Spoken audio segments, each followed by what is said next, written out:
好，接下来我们要特别来关心到是伊朗说要2倍来报复开火，并且呢现在展开了扣船计划。川普则是以牙还牙，但是这个时候他认输了吗？那么针对于海上的封锁，现在呢川普他这个调查已经到了这个亚洲地区去了，大家都在说，难道他是在避战吗？今天就这些议题，我们会一起来做关心。那么现在我们刚刚也提到了，这个美国已经在中东祭出了撤侨计划，大家就在看说会不会真的打起来？给观众朋友来做一个留言互动。如果你认为说真的打起来，1的话就是美国比较占上风；如果是2的话，留言就代表你认为伊朗如果真的打起来是比较占上风的。欢迎观众朋友在留言区来跟我们做更多的互动。今天3个火线话题，我们等一下也会请来宾特别帮我们做解答的，就是美军才刚对伊朗的货轮开火，结果呢，伊朗立刻做反击，连扣了3船哦，强势做反击。等一下我们也会来看到现场的最新画面。那荷姆兹现在到底是谁说了算呢？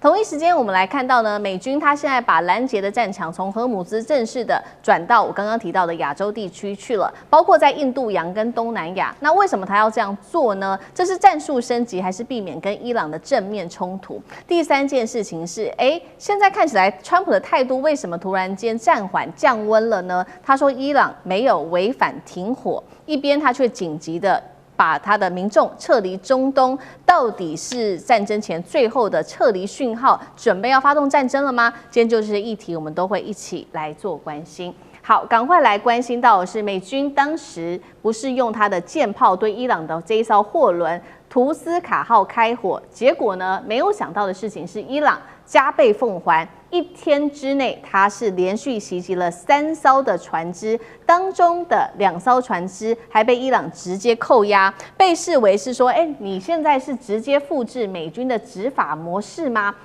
最新有关于这个伊朗去扣押别人的3艘船的画面，我们请导播帮我们 take。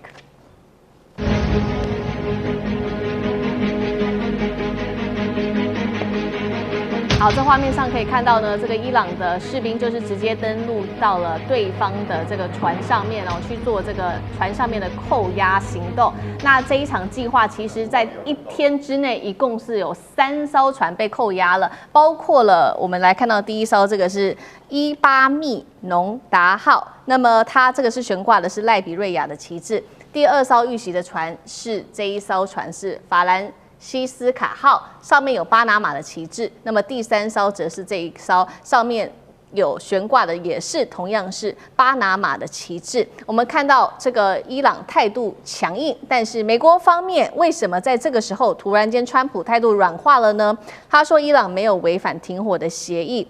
停火协议呢，他说没有期限，也没有一个时间表，希望看到伊朗能够做出一个一致的回复。那么针对于这个美军呢，至少拦截了3艘伊朗的货轮，我们也来看到他怎么做引导呢？他就干脆呢把它拦下来之后，引导到其他的方向去了。西方的专家是说，美国现在是要避开并且降低这个冲突。那大家也在想到说，这些动作很像当年1988年的螳螂行动，时间地点敌我双方都是一样，都是伊朗对上美军。可是当时呢，美军强行的动作是让伊朗认输了，但是为什么这一次美军的强行动作反而是让伊朗的态度变得更加强硬了呢？再来就是为什么美国在这个时候突然间启动了一个撤侨的计划？现在大家也是雾里看花，所以节目一开始要特别请教将军怎么看？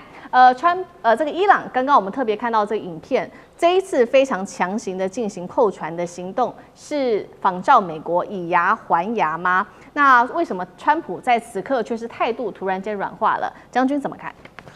我想这次这个美军去这个拦截图斯卡号跟1988年的这个所谓的螳螂行动是有点不太一样，因为那时候这个伊朗用的是军舰，而且是跟美军2个有互相的射击所以后来是美军将它击沉。那图斯卡号不是军舰，它只是一艘货轮而已。那美军这时候你等于说你去打军舰还没有话讲，对不对？因为对方是武装的这个军舰嘛。那图斯卡号只是一艘无武装的军舰，你居然对人家开炮，那确实是不等于是海盗的作为才做这种事情。而且你用炮这直接这个打中人家的这种船上的发动机的部分，让船失去动力，然然后之后你又用这个直升机垂降的方式这个劫持了这条邮轮。那现在美国到现在为止，你并没有正式跟伊朗宣战。如果没有正式跟伊朗宣战，你用这种方式，你用军队去劫持了人家一艘货轮，那试问一下，这不是海盗，这是什么？就是海盗在做的事情嘛。当然，我认为伊朗一定会这个所谓的加倍的奉还，或者甚至于对等的力量奉还。所以我们昨天就看到这个伊朗有很多的对很多这个包括英国的货轮它也开炮来射击甚至于这个展开的反击行动。那伊朗有没有这个能力？我认为伊朗有这个能力如果说伊朗没有实施这种反击能力的话，那就没有地理了。那什么叫做没有地理？你知道地理优势就是在伊朗嘛，荷姆兹海峡就是它在这边那也就是1988年那次螳螂行动之后，这个我认为伊朗那时候他发现说是他在军事上面，在海面上面纯粹靠武力是没有办法，跟美军打仗的话是没办法获胜的，所以他必须要用不对称的战法。他用什么不对称的战法呢？就是我们刚刚讲的，他用蚊子舰队，小型的快艇。然后利用这种优势，那利用它沿岸这个来将这些快艇藏在它的海湾里面的各个这种岩石的缝隙里面，它总共将整个海岸地区划为5个防御区块，然后另外有38个岛屿，它在这边总共设立了10个海军基地。其实我以前在金门的时候我们也是这个样子这个你知道金门我们讲有很多的坑道。大家不要以为说金门的坑道里面只有放战车、放炮弹，其实那坑道是挖到海平面下面，所以说下面来讲的话，是船只直接可以开进那个坑道那个洞里面。那上面是一座山，你根本炸不到，也封不到，而且坑道的进出口都是非常的隐蔽的它如果说像这种快艇、蚊子快艇直接从里面冲出来，对海峡里面行驶的这个船只，当然他如果说他要去攻击美军的舰艇，可能不太容易了。美军的舰艇上面火力都很强，包括它的这种导弹或者是方阵快炮，是一定你就算是你100节的速度，它还是可以打到你。可是这些蚊子这种快艇，这个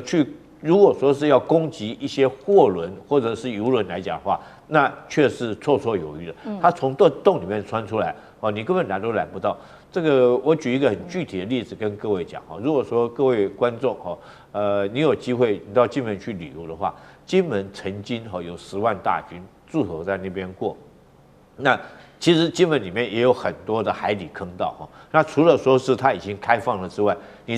在金门到处你要走一圈，你不会发现说是有任何一个军事营区，你觉得想象不到说这个地方曾经住过10万大军，这兵都住在什么地方，战车都放在什么地方这个火炮都放在什么地方，那舰艇都放在什么地方，你一点都看不出来。为什么？这就是打仗。打仗的话，人为了求生存，他一定是竭尽诸般手段去前瞻阵地、反战阵地，找出一个隐蔽、掩蔽良好的地方，在这边这个开凿山洞、挖洞将船只放进去，将战车放进去。我觉得伊朗现在在做的动作就跟我们当年在金门所做的动作是完全一样。那你美军你要找到这个蚊子舰队这些舰艇的这出入口的话，我觉得是非常难的。因为不管是你从天上的卫星，或者是军舰上面的雷达甚至你用望远镜都不见得可以看得到。所以你要摧毁这些船只没有那么容易，但是它却可以轻易对你们这些货轮来实施攻击。好，这是来自于伊朗的攻势非常的多元。那也请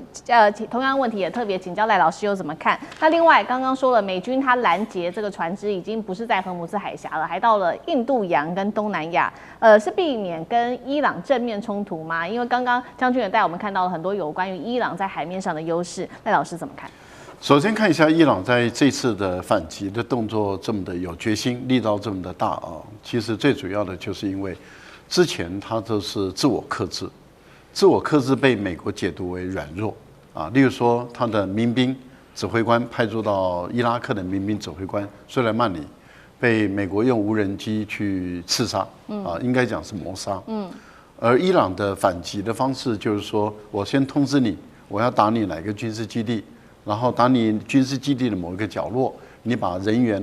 有价值的武器装备都撤掉，那让我打了一下，那就打了一下以后，就跟大家宣告说，我赢了，我已经报复了，我已经报仇了，我把美国驻中东地区的军事基地，那么就打了一下。那这个叫做有节制、自我克制的一个反应。可是美国人的解读不是你自我克制，美国人解读是你软弱，你不行，你怕我，所以你根本不敢跟我打仗。但是在这一次，伊朗就豁出去了。那豁出去其实就是破釜沉舟嘛。破釜沉舟就是告诉你说，你的所有的军事基地在中东地区的海湾国家的，都是我打击的目标。你的银行、你的有价值的美国的企业，包括石油企业，包括数位这些英伟达等这些有价值的企业，都是我打击的目标。所以我觉得这次伊朗的做法就是，你扣押我2艘船，我就扣你盟国的船。那我扣了，看你要不要来跟我交换。那我扣的比你更多，到时候你要拿钱来数等等的。我觉得伊朗这次的动作就让川普也受不了了，因为美国的军事基地被打到，他们不敢进去住；被打到他的这个空军的基地这个空中加油机毁，那个连预警机都被炸了。所以我觉得在这一次的情况下，是完全超出川普的想象外的。川普还是估计伊朗应该是软弱的。所以我给他一点压力，他就会投降，他就会屈服。但是这次是完全不一样。好，那不一样就有不一样的打法。可是现在的情况是这样的，您刚问到的第二个问题就是美国跑到印度洋，我觉得有几个可能性。第一个可能性就在于中国大陆已经宣布了赫尔木兹海峡的通道这个部分里面要确保它的安全。那换言之，也就是说，中国的邮轮跟中国的货柜轮如果走这个通道的话，即使到伊朗的港口，你美国也没有权利来拦截。那因此，当中国大陆宣布了以后，这是由习近平宣布的。接着您看到董军也就这样子一个宣布的时候，那就是代表中国的军方会出来了。那对于美国来讲，如果还在赫尔木兹海峡这个地方拦截中国的船的话，那会出现什么问题？可是不拦截中国的船，又会是什么样的一个情况？对，不拦截中国的船就会被大家嘲笑嘛，大小眼。拦截中国的船，那这个时候中国的战舰跟你的战舰在那边对峙，其实也有过几次对峙了，所以对美国人来说的话，这个仗打不起啊，因为5月份川普就要到中国来访问了，这个仗怎么能打？所以我觉得这第一部分里面就是中国已经表明态度了，没有人可以封锁我的，所以中国的船要经过这个海峡，还包括伊朗方也好，包括你美国方也好，那中国的船就是要通过这个海峡。我们也看得到中国的船事实上在伊朗方这边事实上是通过这个海峡的，现在是美国方你不能通过，那美国来讲的话，那当然就离开这个海域对他比较好，这第一个因素。第二个因素就是离开这个海域，避免被伊朗打到，因为我们都讲过，当你要拦截一艘船的时候，你要用2艘船去保护它，1艘抵2艘。那你想想看，你如果在这个地方拦截，你出动4艘船拦截的话，你等于是8艘船在保护它，那你等于是根本没有作用了嘛，你根本失去战斗力。所以你离开这个地方就不需要用1艘船、用2艘船去保护1艘船了。那这个当然就远离了赫尔木兹海峡，这是第二个因素。第三个因素就是美国没有宣布对伊朗战争，